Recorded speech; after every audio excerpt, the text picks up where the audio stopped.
सभी को नमस्कार। तो सबसे पहले आप ये निफ्टी का चार्ट यहाँ पे देख रहे हैं और निफ्टी जो अभी करंट में चल रही है 26,055 चल रही है और बहुत दिनों बाद निफ्टी 26,000 के ऊपर होल्ड करके क्लोज भी यहाँ पे कर रहा है, जो कि मार्केट के लिए एक पॉजिटिव साइन है।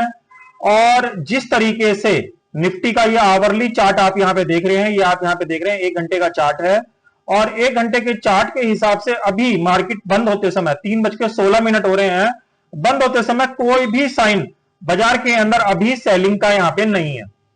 तो बहुत ज्यादा चांसेस हैं बाजार ये जो लास्ट यहाँ पे लेवल बना था ये वाला, इसको यहाँ पे कहीं ना कहीं गैप अप करके ही खोलेगा। और ये गैप अप जिस तरीके से निफ्टी का प्राइस एक्शन है ये 200, 300, 400 पॉइंट तक का भी यहां पे देखने को मिल सकता है। और क्योंकि निफ्टी ऑल टाइम हाई के बिल्कुल नजदीक खड़ा है तो ऐसी कंडीशन में यहां पे बहुत सारे जो है चांसेस ट्रैपिंग के भी बनते हैं कि कई बार जो है स्मार्ट मनी यहां पे ट्रैप करने के लिए बाजार को इस तरीके से रखता है।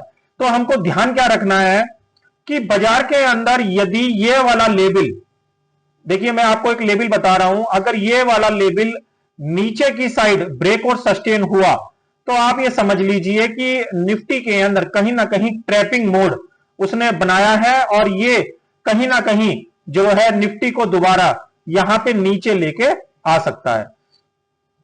तो जिस तरीके से ये वाले निफ्टी का प्राइस एक्शन है इसके अंदर आप ये ध्यान रखें 126,000 के नीचे ये आना नहीं चाहिए कल और जो लास्ट लेवल रहेगा वो 24,800 का रहेगा। अब 25,800 का 25,800 और 26,000 इसके लिए एक बहुत ही इंपॉर्टेंट रोल अदा करेगा डिमांड एरिया की तरह। और बाजार जब तक इसके ऊपर है एक स्ट्रांग बाइंग की तरफ बाजार की जो है बाजार चलेगा। और बाजार में जिस तरीके का मैंने नाम भी रखा है कि जो है निफ्टी का खेल निराला, तो निफ्टी के अंदर आपको काफी बड़ी मूवमेंट यहां पे देखने को मिल सकती है और ये गैप अप वाले केस में ही पॉसिबल है, क्योंकि जिस तरीके से निफ्टी का प्राइस एक्शन है ये नॉर्मल प्राइस एक्शन वाले केस में ऊपर नहीं जा पा रहा, बट यहां पे एक गैप अप होने की उम्मीद है। क्योंकि जहां पे निफ्टी बैठा है इस टाइम, जहां पे निफ्टी बैठा है वो एक बाइंग का एरिया है और बाइंग जो है एग्रेसिव बाइंग हो सकती है, मगर क्योंकि ट्रैपिंग के चांसेस भी बहुत ज्यादा हैं, ऑल टाइम हाई के बिल्कुल नजदीक खड़ा है, तो उसके लिए हम स्टॉप लॉस रखेंगे 25,800 से लेके 26,000।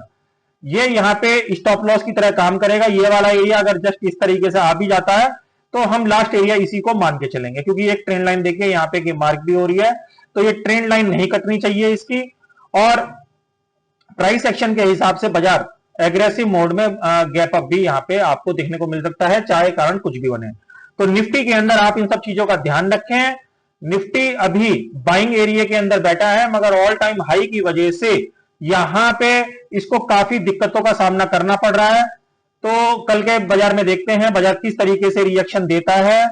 और ये निफ्टी के चार्ट के बारे में हमने बात कर ली, तो ये चार्ट है देखिए बैंक निफ्टी का 53,500 के ऊपर यहां पे होल्ड करते ही, यहां पे 53,500 के ऊपर होल्ड करते ही बैंक निफ्टी के अंदर मैंने कल भी आपको बताया था 60,000 तक के लेवल देखने को मिल सकते हैं। बाजार चाहे निफ्टी हो चाहे सेंसेक्स हो एक एग्रेसिव मोड के अंदर है, वो भी बाइंग के। जब तक इनके लास्ट स्विंग यहां पे ब्रेक नहीं होंगे तब तक इनकी जो बाइंग है, जो बाइंग की स्ट्रेंथ है वो कहीं भी वीक नहीं होगी। इसके अंदर भी एक ट्रेंड लाइन ये देखिए, अगर मैं आपको दिखाऊं तो एक ट्रेंड लाइन यहां पे मार्क होती हुई आ रही है जो कि इसको रेस्पेक्ट करेगी इस ट्रेंड को। और लास्ट स्विंग के ऊपर एंटर होते ही इसके अंदर एक एग्रेसिव मोड आपको दिखाई देगा, चाहे वो निफ्टी है चाहे वो बैंक निफ्टी है।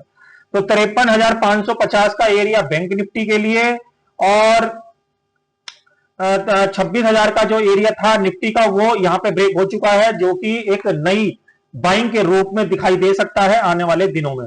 तो निफ्टी हो चाहे बैंक निफ्टी हो, इसके अंदर कोई भी जो है जल्दबाजी बेचने की ना करें, क्योंकि इसके अंदर एक एग्रेसिव मोड यहां पे बाइंग का आपको देखने को मिलेगा, गैप अप वाले केस में भी और नॉर्मल प्राइस एक्शन वाले केस में भी। ये सेंसेक्स का चार्ट है। सेंसेक्स के अंदर भी अगर बाजार 85,300 के ऊपर यहां पे गैप अप हो जाता है तो बहुत ज्यादा चांसेस हैं ये 87,000 के लेवल में आपको जाता दिखाई देगा। स्टॉप लॉस की बात करें तो 84,000 के नीचे ही जो ये बाइंग वाला स्ट्रेंथ यहां बनी हुई है ये खराब होगा।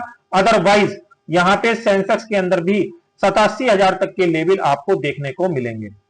तो इन सब चीजों का आप ध्यान रखें। स्टॉप लॉस भी मैंने क्योंकि हाथों हाथ बता दिए हैं। बाजार ऑल टाइम हाई के बिल्कुल नजदीक खड़ा है।